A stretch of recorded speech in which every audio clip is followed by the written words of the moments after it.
ಸರ್ವಸ್ವರೂಪೇ ಸರ್ವೇಶಿ ಸರ್ವಶಕ್ತಿ ಸಮನ್ವಿತೆ ಬಹಿಭ್ಯಸ್ತ್ರಾಹಿನೋ ದೇವಿ ದುರ್ಗೆ ದೇವಿ ನಮಸ್ತುತೆ. ನಮಶ್ಚಂಡಿಕಾಹಿ ಶ್ರೀ ಗುರುಭ್ಯೋ ನಮಃ.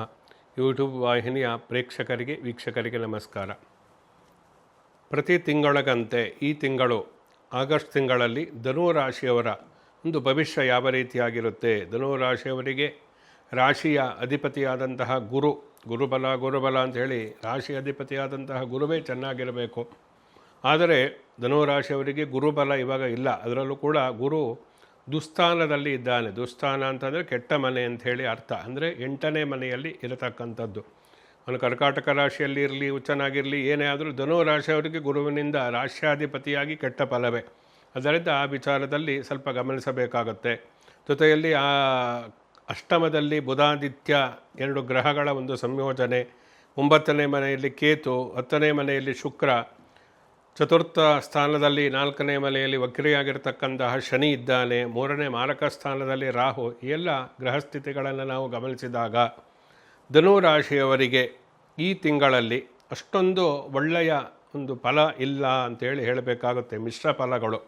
ಒಂದಷ್ಟು ತಿಂಗಳ ಮೊದಲ ಭಾಗದಲ್ಲಿ ಒಳ್ಳೆಯ ಫಲಗಳು ಸಿಕ್ಕಿದರೆ ತಿಂಗಳ ಅಂತ್ಯಭಾಗದಲ್ಲಿ ಕೆಟ್ಟ ಅನುಭವಗಳನ್ನು ನೋಡಬೇಕಾಗತ್ತೆ. ಈ ರೀತಿಯಾಗಿರುತ್ತೆ. ಆದರೆ ಯಾವುದಕ್ಕೂ ಕೂಡ ನಾನು ಕೊನೆಯಲ್ಲಿ ಹೇಳತಕ್ಕಂತಹ ಪರಿಹಾರವನ್ನು ಆಚರಿಸಿಕೊಂಡರೆ ಅದರಿಂದ ಯಾವುದೇ ರೀತಿಯಾದಂತಹ ದೋಷಗಳು, ತೊಂದರೆಗಳು ಏನಿದ್ರೂ ಕೂಡ ಅದೆಲ್ಲ ನಿವಾರಣೆ ಆಗುತ್ತೆ. ಪರಿಹಾರ ಆಚರಿಸಿಕೊಳ್ಳತಕ್ಕಂಥದ್ದು ಮುಖ್ಯ. ಜೊತೆಯಲ್ಲಿ ಮೂಲ ಜಾತಕವನ್ನು ಕೂಡ ಗಮನಿಸಿಕೊಳ್ಳಬೇಕು. ಆ ಜಾತಕದಲ್ಲಿ ಟೈಮ್ ಹೇಗಿದೆ, ಅಂದರೆ ದಶಾಭುಕ್ತಿ ಯಾವ ರೀತಿಯಾಗಿದೆ, ಯಾವ ಗ್ರಹಗಳು ಹೇಗಿದೆ, ಇಲ್ಲಿ ಹೇಗೆ ನಾವು ಗಮನಿಸ್ತೀವೋ ಹಾಗೆ ಮೂಲ ಜಾತಕದಲ್ಲೂ ಗಮನಿಸಿಕೊಳ್ಳಬೇಕು. ಯಾವುದು ರಾಜಯೋಗ ಕಾರಕ, ಯಾವುದು ಕೆಟ್ಟ ಫಲವನ್ನು ಕೊಡುತ್ತೆ, ಯಾವುದು ಒಳ್ಳೆಯ ಫಲವನ್ನು ಕೊಡುತ್ತೆ, ಇವೆಲ್ಲ ಜಾತಕ ಪರಿಶೀಲನೆಯಲ್ಲಿ ಪ್ರಮುಖವಾಗಿ ನಾವು ಗಮನಿಸಲೇಬೇಕಾದಂತಹ ಅಂಶ.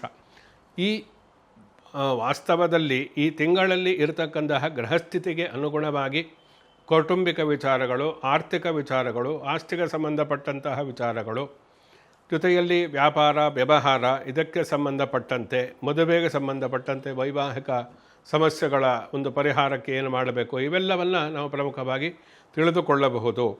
ಅಂದರೆ ಧನುರಾಶಿಯವರಿಗೆ ಒಂದು ಕುಟುಂಬ ಸ್ಥಾನ ಅಂಥೇಳಿ ನಾವು ಬಂದಾಗ ನಾವೆಲ್ಲವನ್ನು 2ನೇ ಮನೆಯಿಂದ ನಾವು ನೋಡಬೇಕು. ಕುಟುಂಬ ಸ್ಥಾನ, ವಾಕ್ಸ್ಥಾನ, ಧನಸ್ಥಾನ ಇವೆಲ್ಲವನ್ನು 2ನೇ ಭಾವದಿಂದ ನಾವು ನೋಡಬೇಕು.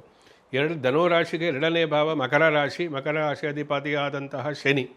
ಆದ್ದರಿಂದ ಕೌಟುಂಬಿಕ ಜೊತೆಯಲ್ಲಿ ಅಷ್ಟಮದಲ್ಲಿರ್ತಕ್ಕಂತಹ ರಾಶ್ಯಾಧಿಪತಿಯ ಒಂದು ಸ್ಥಿತಿ, ಇವೆಲ್ಲವನ್ನು ನಾವು ಗಮನಿಸಿದಾಗ ಕೌಟುಂಬಿಕವಾಗಿ ಕೆಲವೊಂದು ಘರ್ಷಣೆಗಳು ಉಂಟಾಗತಕ್ಕಂತಹ, ಕುಟುಂಬದಲ್ಲಿ ಚಿಕ್ಕ ಪುಟ್ಟ ವಿಷಯಗಳಿಗೂ ಕೂಡ ದೊಡ್ಡದಾದಂತಹ ಮನಸ್ತಾಪ ನಡೀತಕ್ಕಂತಹ ಲಕ್ಷಣಗಳು ಪ್ರಮುಖವಾಗಿ ಗೋಚರ ಆಗ್ತಾ ಇದೆ. ಆದ್ದರಿಂದ ಕುಟುಂಬದಲ್ಲಿ ಆದಷ್ಟು ಸಹನೆಯಿಂದ ವರ್ತಿಸ್ತಕ್ಕಂಥದ್ದು ತುಂಬ ಒಳ್ಳೆಯದು.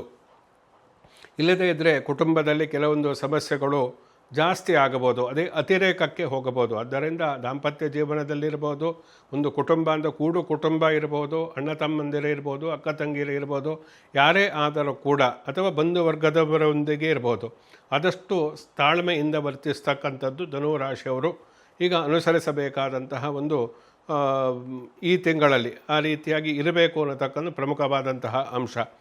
ಆರ್ಥಿಕ ವಿಚಾರಗಳು ಎಲ್ಲವೂ ಕೂಡ ಕೆಲವೊಂದು ನೀವು ಅಂದುಕೊಂಡಂತೆ ಆಗದೇ ಇರಬಹುದು. ಹಣಕಾಸಿನ ವಿಚಾರಗಳು ಅಂದರೆ ನೀವು ಏನೋ ಲಾಭ ಬರುತ್ತೆ ಅಂತ ಅಂದ್ಕೊಂಡಿರ್ತೀರ, ಅದು ಲಾಭ ಬರದೇ ಇರತಕ್ಕಂಥದ್ದು, ಅಥವಾ ನಿಮ್ಮ ಪ್ರಯತ್ನಕ್ಕೆ ಸರಿಯಾಗಿರತಕ್ಕಂತಹ ಪ್ರತಿಫಲ ಸಿಗ್ತಾ ಇಲ್ಲ, ಅಥವಾ ನೀವು ಮಾಡತಕ್ಕಂತಹ ಬಿಸ್ನೆಸ್ಸಲ್ಲಿ ನಿಮಗೆ ಸರಿಯಾದಂಥ ರೀತಿಯಲ್ಲಿ ನಿರೀಕ್ಷಿತವಾದಂತಹ ಒಂದು ಪ್ರಾಫಿಟ್ ಸಿಗ್ತಾ ಇಲ್ಲ ಅನ್ನತಕ್ಕಂಥದ್ದು ಹೀಗೆಲ್ಲ ಇರುತ್ತೆ. ಏನೋ ಒಂದು ಕನಸುಗಳನ್ನು ಕಟ್ಟಿಕೊಂಡು ಮಹತ್ವಾಕಾಂಕ್ಷೆಯನ್ನು ಇಟ್ಟುಕೊಂಡು ಏನೋ ವ್ಯಾಪಾರ ವ್ಯವಹಾರವನ್ನು ಮಾಡ್ತಾ ಇರ್ತಾರೆ ಎಷ್ಟೋ ಜನ.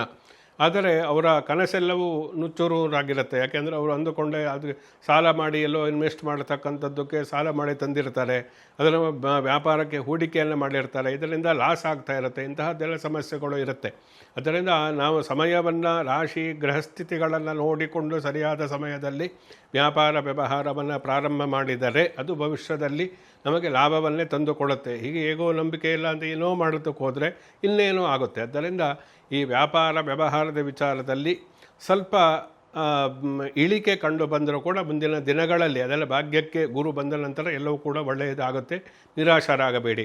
ಉದ್ಯೋಗ ಸ್ಥಳದಲ್ಲಿ ನೀವು ಮಾಡತಕ್ಕಂತಹ ಕೆಲಸದಲ್ಲಿ ಕಿರಿಕಿರಿ ಆಗತಕ್ಕಂತಹದ್ದು, ನಿಮ್ಮ ಕೆಲಸಕ್ಕೆ ಬೇರೆಯವರ ಒಂದು ಅಡೆತಡೆ ಅಥವಾ ಅವರಿಂದ ಏನೋ ಒಂದು ರೀತಿಯ ಆರೋಪಗಳು, ನೀವು ಮಾಡದೇ ಇರತಕ್ಕಂತಹ ಒಂದು ಕೆಲಸಕ್ಕೆ ಆರೋಪಗಳನ್ನು ಎದುರಿಸ್ತಕ್ಕಂತಹ ಸಂದರ್ಭಗಳು ಕೂಡ ಕಾರ್ಯಕ್ಷೇತ್ರದಲ್ಲಿ ಬರಬಹುದು.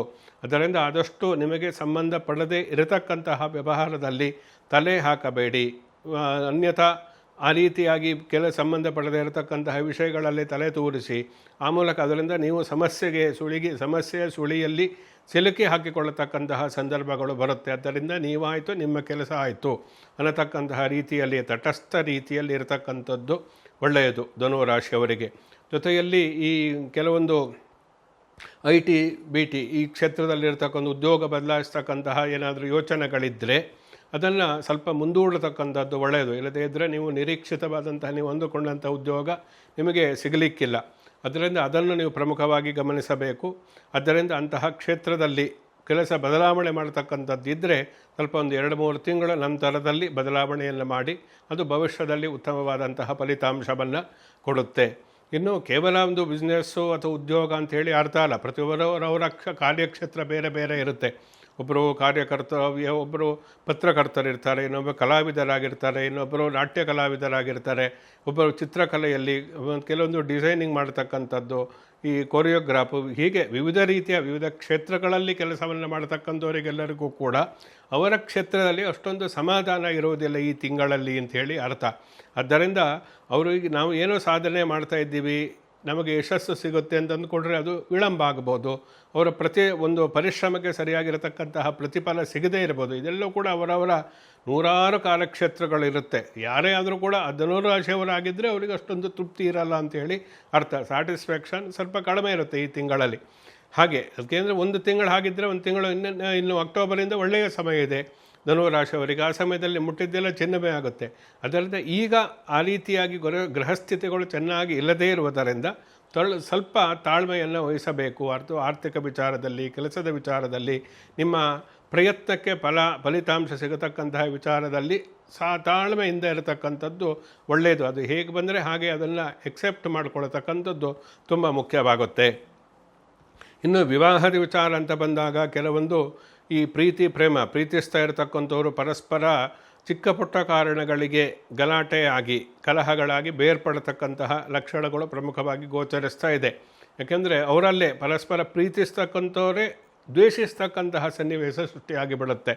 ಅದರಿಂದ ಅಂತಹದ್ದೇನಾದರೂ ಇದ್ದರೆ ಅದು ಸ್ವಲ್ಪ ತಾಳ್ಮೆಯಿಂದ ಇರತಕ್ಕಂಥದ್ದು ಒಳ್ಳೆಯದು. ಅಂದರೆ ವಿವಾಹ ಫಿಕ್ಸ್ ಆಗಿರತಕ್ಕಂಥವ್ರಿಗೆ ವಿವಾಹ ಕೈತಪ್ಪಿ ಅಂದರೆ ಡಿಸ್ಕನೆಕ್ಟ್ ಆಗತಕ್ಕಂತಹ ಲಕ್ಷಣಗಳು ಕೂಡ ಇರುತ್ತೆ. ವಿವಾಹದ ಪ್ರಯತ್ನಗಳೆಲ್ಲವೂ ಕೂಡ ವಿಫಲ ಆಗಬಹುದು. ಅಂದರೆ ಹುಡುಗ ಅಥವಾ ಹುಡುಗಿ ಸೂಕ್ತವಾಗಿ ಅದು ಸಿಗದೇ ಇರತಕ್ಕಂತಹ ಲಕ್ಷಣಗಳು ಪ್ರಮುಖವಾಗಿ ಗೋಚರಿಸ್ತಾ ಇದೆ. ವಿವಾಹಕ್ಕೆ ಸಂಬಂಧಪಟ್ಟಂತಹ ಪರಿಹಾರಗಳು ಅಂತ ಏನು ಹೇಳ್ತಾರೆ, ಅಂತಹ ಪರಿಹಾರಗಳನ್ನು ಆಚರಿಸಿಕೊಂಡ್ರೆ ಶೀಘ್ರದಲ್ಲಿ ವಿವಾಹ ಆಗುತ್ತೆ. ಅಂದರೆ ಸಪ್ತಮದಲ್ಲಿ ಕುಜ ಇದ್ದಾಗ ಈ ಗೋಚಾರದಲ್ಲಿ ವಿವಾಹದಕ್ಕೆ ಸಪ್ತಮ ಸ್ಥಾನ ಏನು ವಿವಾಹಕ್ಕೆ ವೈವಾಹಿಕ ವಿಚಾರಗಳಿಗೆ ಸಂಬಂಧಪಟ್ಟಿರತಕ್ಕಂತಹ ಒಂದು ಭಾವ. ಆದ್ದರಿಂದ ಅದರಲ್ಲೂ ಕೂಜ ಇದ್ದಾಗ ಇಂತಹ ಕೆಲವೊಂದು ವೈವಾಹಿಕ ವಿಚಾರಗಳಲ್ಲಿ ಸ್ವಲ್ಪ ಹಿನ್ನಡೆ ಉಂಟಾಗುತ್ತೆ ಅಂತ ಹೇಳಿ ಅರ್ಥ. ಅದು ಮದುವೆ ಆಗತಕ್ಕಂಥ ಮದುವೆ ವಯಸ್ಸಿಗೆ ಯಾರು ಬಂದಿದ್ದಾರೆ ಅವರಿಗೆ ಮದುವೆ ಆಗಿಲ್ಲ ಅನ್ನತಕ್ಕಂತಹ ಸಮಸ್ಯೆ, ಮದುವೆ ಆಗಿದ್ದರೆ ದಾಂಪತ್ಯ ಜೀವನದ ಸಮಸ್ಯೆ, ಮದುವೆ ಆದ ನಂತರದಲ್ಲಿ ಕೆಲವೊಂದು ಎಷ್ಟೋ ಕುಟುಂಬಗಳಲ್ಲಿ ವಿಚ್ಛೇದನ ಇಂತಹದ್ದೆಲ್ಲ ಕೇಸುಗಳು ನಡೀತಾ ಇರುತ್ತೆ. ಈ ಎಲ್ಲ ವಿಚಾರಗಳಿಗೆ ಸಂಬಂಧಪಟ್ಟಂತೆ ಅಂತಹ ಧನುರಾಶಿಯವರಿಗೆ ಅಷ್ಟೊಂದು ಒಳ್ಳೆಯದಾದಂತಹ ಅಂಶಗಳು ಈ ತಿಂಗಳಲ್ಲಿ ಇಲ್ಲದೇ ಇರುವುದರಿಂದ ಸ್ವಲ್ಪ ಸಹನಶೀಲತೆಯಿಂದ ಇದ್ದಾಗ ಮುಂದೆ ಒಳ್ಳೆಯ ಒಂದು ಸಮಯ ಬಂದಾಗ ಎಲ್ಲದೂ ಕೂಡ ಒಳ್ಳೆಯದೇ ಆಗುತ್ತೆ. ಆದ್ದರಿಂದ ಈ ವೈವಾಹಿಕ ವಿಚಾರಗಳಲ್ಲಿ ಸ್ವಲ್ಪ ನಿಧಾನವಾದಂತಹ ಹೆಜ್ಜೆಯನ್ನು ಇಡತಕ್ಕಂಥದ್ದು ಒಳ್ಳೆಯದು. ಇನ್ನು ಅನಾರೋಗ್ಯ ಸಮಸ್ಯೆ ಎಷ್ಟೋ ಕುಟುಂಬಗಳಲ್ಲಿ ಅವರ ವೈಯಕ್ತಿಕವಾಗಿ ಅವರನ್ನು ಕಾಡ್ತಾ ಇರುತ್ತೆ. ಅನಾರೋಗ್ಯ ಸಮಸ್ಯೆಗೆ ಎಷ್ಟೋ ಹಣ ವೆಚ್ಚ ಆಗ್ತಾ ಇರುತ್ತೆ. ಪದೇ ಹಾಸ್ಪಿಟ್ಲಿಗೆ ಅಡ್ಮಿಟ್ ಆಗತಕ್ಕಂಥದ್ದು, ಡಿಸ್ಚಾರ್ಜ್ ಆಗತಕ್ಕಂಥದ್ದು, ಪದೇ ಹಣದ ವೆಚ್ಚ ಇಂತಹದ್ದೆಲ್ಲ ಇರುತ್ತೆ. ಧನುರಾಶಿಯವರಿಗೂ ಪ್ರಮುಖವಾಗಿ ಆರೋಗ್ಯದ ವಿಚಾರದಲ್ಲಿ 11ನೇ ಮನೆಯಲ್ಲಿ 10ನೇ ಮನೆಯಲ್ಲಿ ಶುಕ್ರ ಇರತಕ್ಕಂಥದ್ದು, ಈ ಎಲ್ಲ ಕಾರಣದಿಂದ ಸ್ವಲ್ಪ ಅನಾರೋಗ್ಯ ಚಿಕ್ಕಪುಟ್ಟ ಅಂತ ಮೇಜರ್ ಪ್ರಾಬ್ಲಮ್ ಏನೂ ಇಲ್ಲ.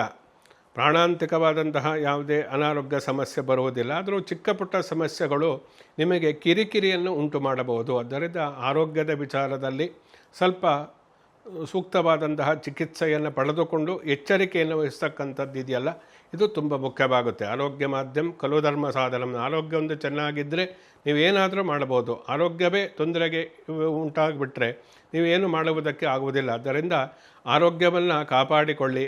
ಕೆಲವರು ಚೆನ್ನಾಗಿ ನಾವು ಆರೋಗ್ಯವಾಗಿದ್ದೀವಿ ಅಂತ ಹೇಳ್ತಾರೆ, 100% ಆರೋಗ್ಯವಾಗಿರ್ತಾರೆ, ಅಂಥವರಿಗೆ ಏನೇನು ಸಮಸ್ಯೆಗಳು ಬಂದುಬಿಡುತ್ತೆ.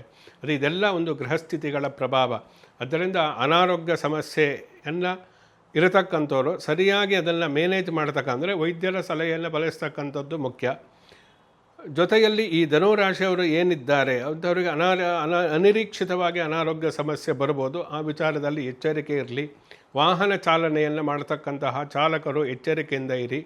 ಬೇರೆಯವರು ಪಾದಾಚಾರಿಗಳಾದರೂ ಕೂಡ ಯಾವುದೋ ಒಂದು ವಾಹನ ಬಂದು ಗುದ್ದಿ ಅದರಿಂದ ಕೆಲವೊಂದು ಸಮಸ್ಯೆಗಳು ಅಥವಾ ಗಾಯ, ಕೈಕಾಲು ಮುರ್ಕೊಳ್ತಕ್ಕಂಥದ್ದು ಕೂಡ ಇರುತ್ತೆ. ಆದ್ದರಿಂದ ವಾಹನಗಳಿಂದ ಮತ್ತು ಯಂತ್ರಗಳಿಂದ ಅಪಘಾತಗಳು ಆಗತಕ್ಕಂತಹ ಸಾಧ್ಯತೆಗಳು ಇದೆ.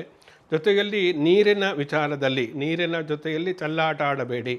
ನೀರಿನಿಂದ ಕೆಲವೊಂದು ತೊಂದರೆಗಳು ಉಂಟಾಗತಕ್ಕಂತಹದ್ದು ಕೂಡ ಧನುರಾಶಿಯ ಪ್ರಮುಖವಾಗಿ ಕಂಡು ಬರ್ತಾ ಇದೆ. ಆದ್ದರಿಂದ ಈ ಎಲ್ಲ ವಿಚಾರಗಳಲ್ಲಿ ಪ್ರಮುಖವಾಗಿ ಗಮನಿಸ್ತಕ್ಕಂಥದ್ದು ತುಂಬ ಮುಖ್ಯ. ಜೊತೆಯಲ್ಲಿ ವಿಶೇಷವಾಗಿ ಈ ಧನುರಾಶಿಯವರಿಗೆ ಅಷ್ಟಮದಲ್ಲಿ ಗುರು ಇರುವುದರಿಂದ ಆತ್ಮೀಯರ ಒಂದು ವಿಯೋಗ ಆಗತಕ್ಕಂತಹ ಸಾಧ್ಯತೆಗಳು ಕೂಡ ಇರುತ್ತೆ. ಆ ವಿಚಾರದಲ್ಲಿಯೂ ಕೂಡ ಕೆಲವೊಂದು ಮನಸ್ಸಿಗೆ ಬೇಸರ ತರತಕ್ಕಂತಹ ವಿಚಾರಗಳು ಇರ್ಬೋದು. ಯಾವುದಕ್ಕೂ ಧನುರಾಶಿಯವರು ವಿಶೇಷವಾಗಿ ಈಶ್ವರನ ಒಂದು ಶಿವನ ಒಂದು ದೇವಸ್ಥಾನದಲ್ಲಿ ಅರ್ಚನೆ ಪೂಜೆಯನ್ನು ಮಾಡತಕ್ಕಂಥದ್ದು ಮತ್ತು ಗೋಧಿ ಮತ್ತು ಬೆಲ್ಲವನ್ನು ಸೋಮವಾರದ ದಿವಸ ದಾನವಾಗಿ ಕೊಡತಕ್ಕಂಥದ್ದನ್ನು ಮಾಡಿ, ಜೊತೆಯಲ್ಲಿ ಆಂಜನೇಯನಿಗೆ ಶನಿವಾರದ ದಿವಸ ವೀಳ್ಯದೆಲೆಯ ಹಾರವನ್ನು ಹಾಕಿ ಆ ಮೂಲಕ ಅರ್ಚನೆ ಪೂಜೆಗಳನ್ನು ಮಾಡೋದರಿಂದಲೂ ಕೂಡ ದುಷ್ಫಲಗಳನ್ನು ತಡೆಯುವುದಕ್ಕೆ ಸಾಧ್ಯ ಆಗುತ್ತೆ. ಶುಭಮಸ್ತು. ಸಮಸ್ತ ಸನ್ಮಂಗಳಾನಿ ಭವಂತು.